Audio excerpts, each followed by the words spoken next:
Buongiorno videogiocatori, oggi ricarico un video che ho registrato ieri sera durante la live.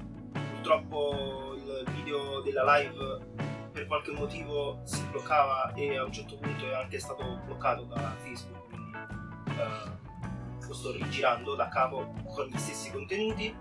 Il video di ieri era un podcast che abbiamo deciso di fare in maniera secondo una schedule settimanale. La settimana prossima ci sarà un video analogo con gli stessi contenuti in live. Se non riusciamo a risolvere i problemi su Facebook, la live sarà su Twitch, però i contenuti saranno sempre gli stessi, e siete invitati a seguire anche quello se volete sapere anche il codice del Battle Pyramid 2. Allora, ciò di cui ho parlato ieri in live si può riassumere secondo 3 punti. Il primo, che andremo ad analizzare adesso in questa schermata, sono le novità introdotte con il Battledome 4.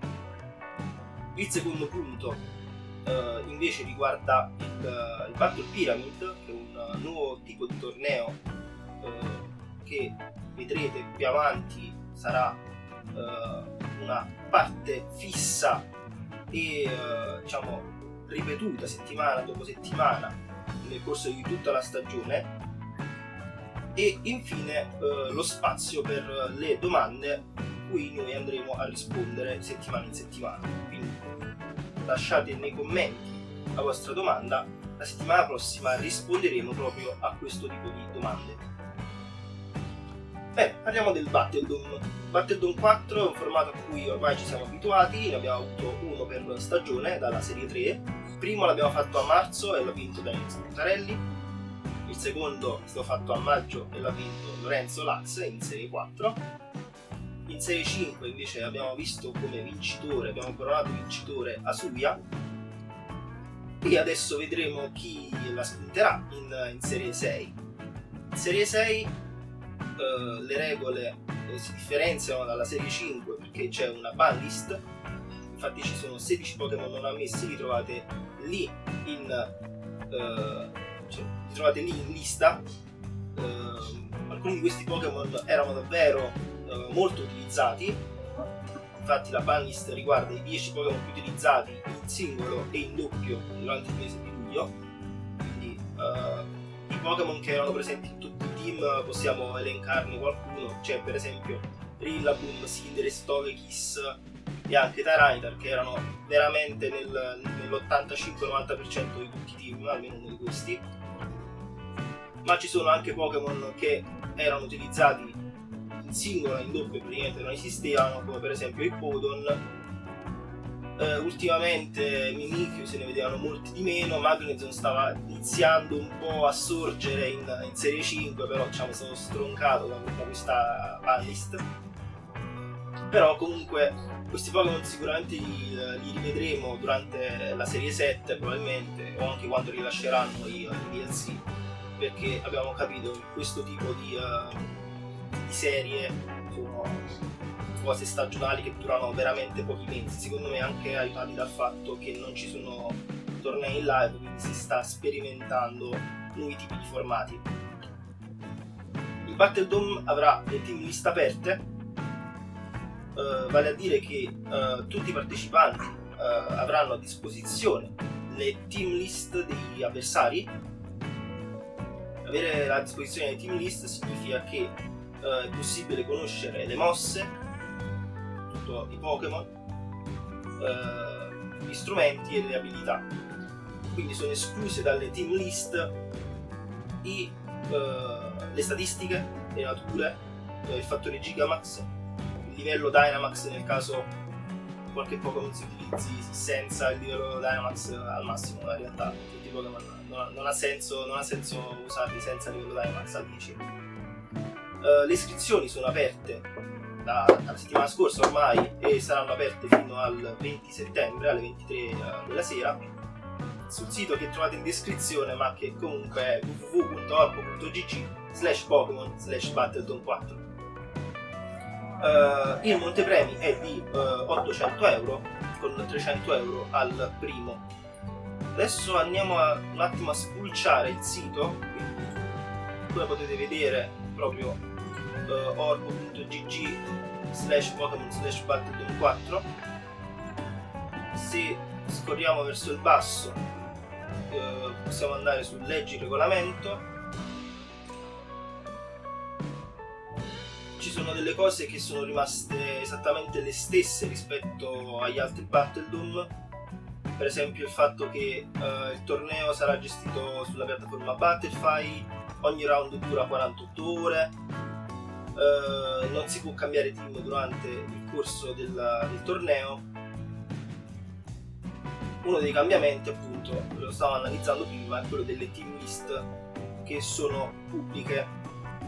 E come verranno rese pubbliche? Verranno caricate le immagini dei rental, senza il codice del rental chiaramente, su una pagina che tutti i giocatori potranno consultare all'inizio della fase di Svizzera, e quindi andando a vedere qual è il nome del vostro avversario e il seed dell'avversario, potrete ritrovare quel seed e quindi il team associato a quel seed su una pagina dedicata che verrà rivelata chiaramente all'inizio, in concomitanza dell'inizio del primo round di Svizzera. Un'altra delle novità introdotte è questa qui: nel caso non ci si presenti ad un appuntamento concordato con il proprio avversario, dopo 30 minuti vi verrà assegnata una game loss e dopo 60 minuti vi verrà assegnato un set loss. Questo perché in passato c'erano persone che non rispettavano il proprio appuntamento, non ricevevano una penalità, magari rischedulavano, e questo, diciamo, non è esattamente giusto comunque nel rispetto dell'avversario, diciamo, come se ci si dovesse sedere ad un tavolo durante un torneo in live e si fa ritardo 10 minuti, un quarto d'ora, 20 minuti, comincia poi ad accumularsi anche tensione, quindi si gioca peggio. Infatti anche ai tornei in live questa cosa non può accadere: se non ci si presenta dopo 5 minuti si ha una sconfitta, se non ci si presenta dopo 10 si ha il match, il set loss. Poi per quanto riguarda il resto delle cose, per la maggior parte sono esattamente le stesse regole di sempre. Il formato utilizzato è lo standard VGC 20 serie 6,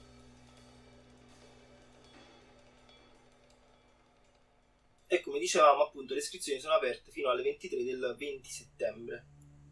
Quindi l'iscrizione è sempre aperta soltanto ai maggiori di 16 anni, quindi bisogna avere 16 anni compiuti al momento dell'inizio del torneo. Quindi se fate gli anni entro il 20 settembre potete iscrivervi.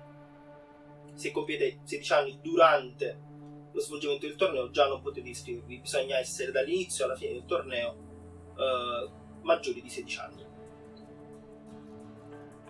Come ci si fa a iscrivere? In fondo alla pagina trovate il bottone iscriviti. Se ci cliccate su dovrete compilare un form se non siete già tesserati, o un altro form se invece già siete tesserati e avete fatto un torneo con noi o con un'altra associazione affiliata a Jack.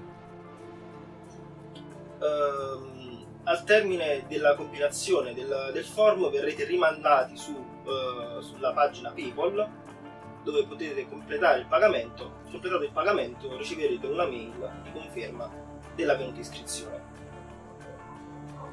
Il pagamento chiaramente non è l'unico sistema che vi consente l'accesso a Battledome.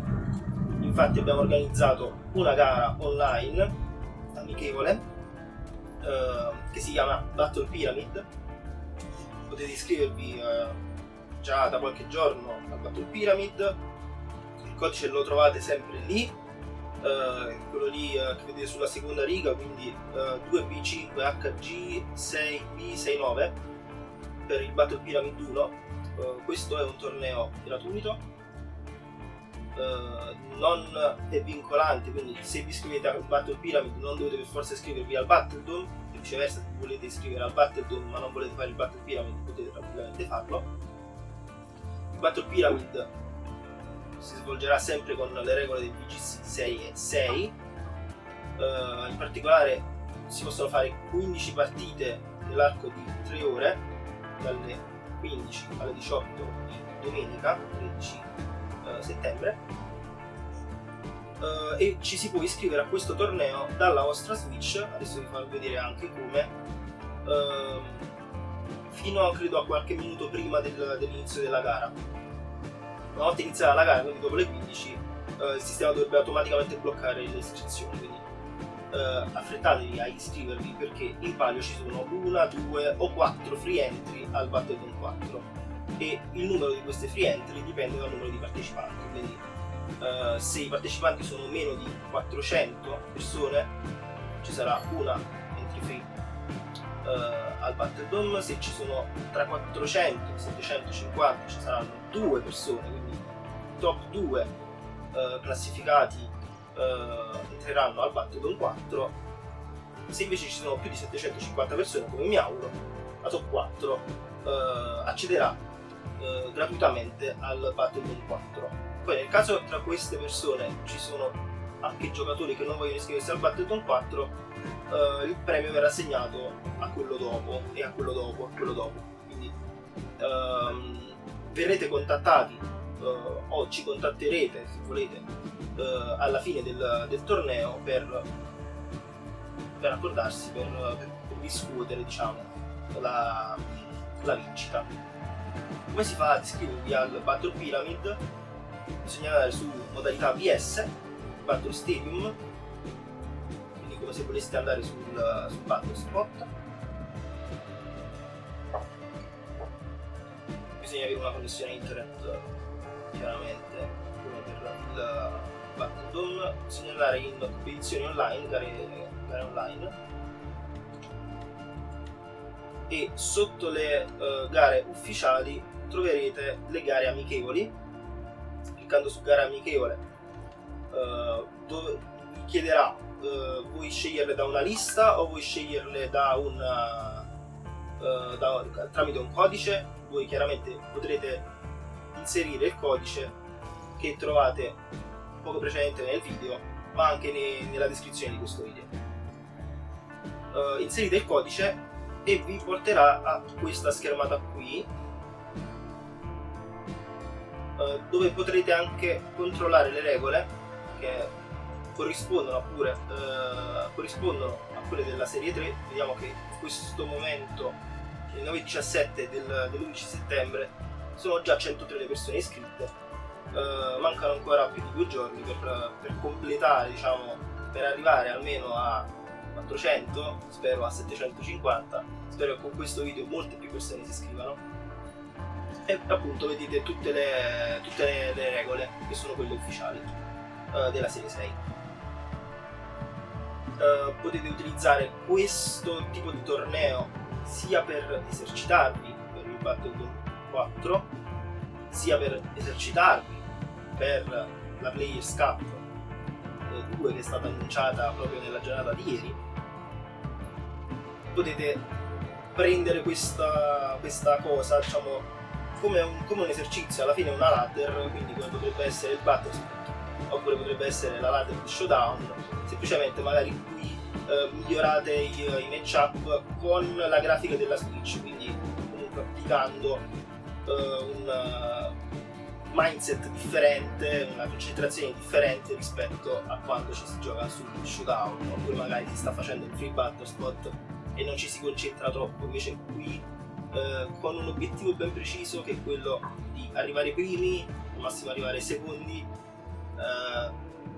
c'è qualcosa di grosso in palio, cioè c'è anche l'ingresso a un torneo che magari può fruttare anche 300 euro. Quindi mettetevi sotto e partecipate.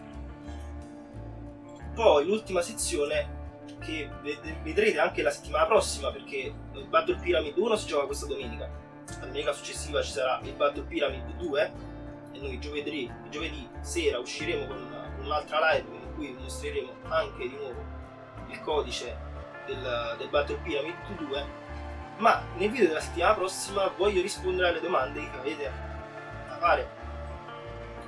Già qualche domanda è stata fatta, vado un attimo a leggere un paio.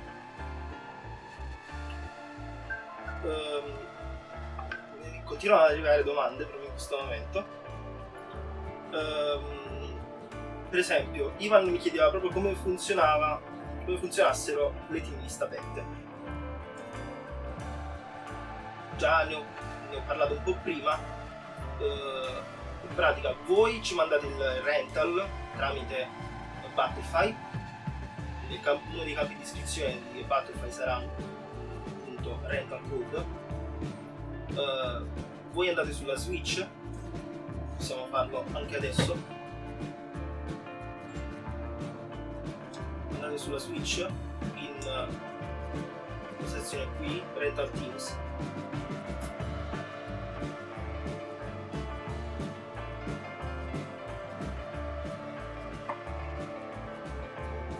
Bisogna andare nel manager dei team che stiamo condividendo noi personalmente, selezionare il team che vogliamo condividere e fare rendilo pubblico. In questo momento già l'ho reso pubblico, quindi mi dà anche l'opzione di controllare quale sia il rental.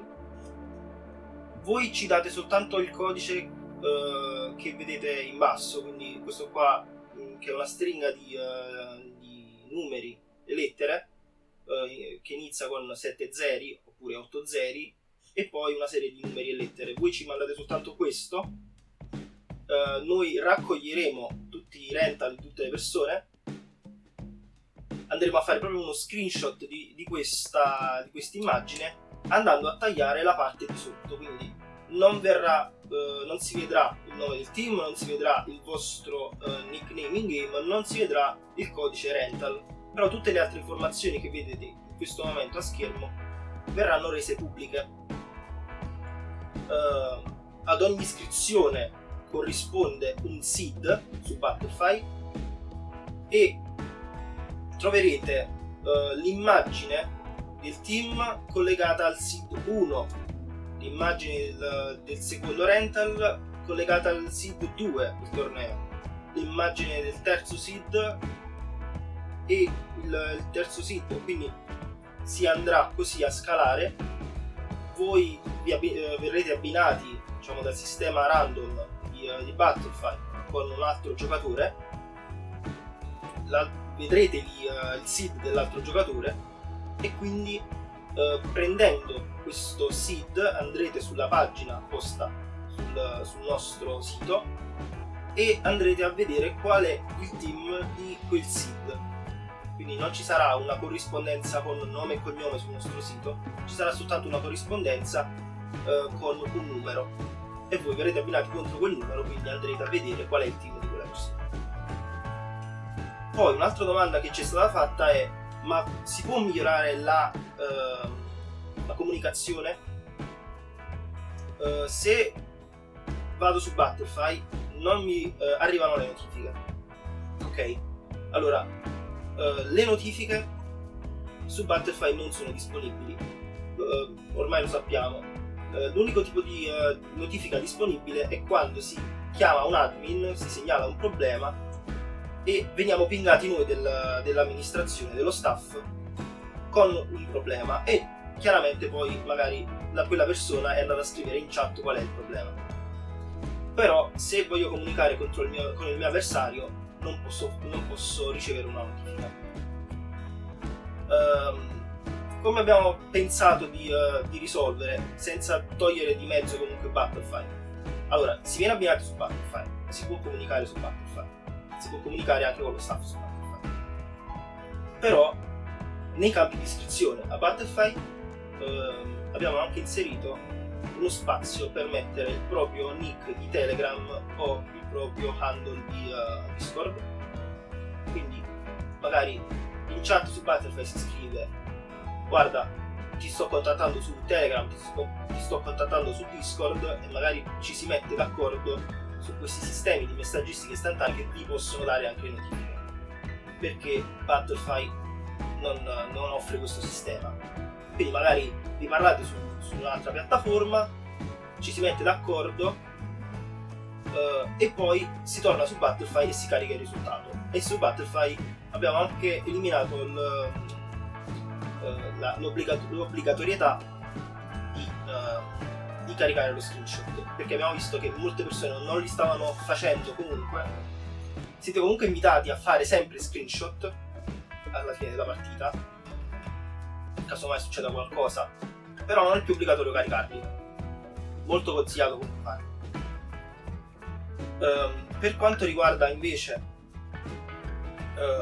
la comunicazione in generale con tutti gli altri giocatori, non soltanto col vostro avversario, siete invitati ad entrare nel gruppo di Telegram, che vuole essere una hub di ritrovo tra tutti i giocatori, e anche sul nostro server Discord. Trovate il link in descrizione, così potete comunicare magari molto più velocemente con noi magari possiamo mandare direttamente lì un messaggio che può essere letto da più persone. E oltre a questo vi invito anche a fare altre domande, perché la cosa più importante che vogliamo che resti costante per questo torneo e tutti gli altri di questa stagione è la comunicazione, perché vogliamo creare un vero e proprio network tra gli organizzatori di questo tipo di tornei e tutti i giocatori. Quindi io vi lascio un saluto e vi invito a guardare il video anche della settimana prossima con il codice del Battle Pyramid 2. Buona giornata!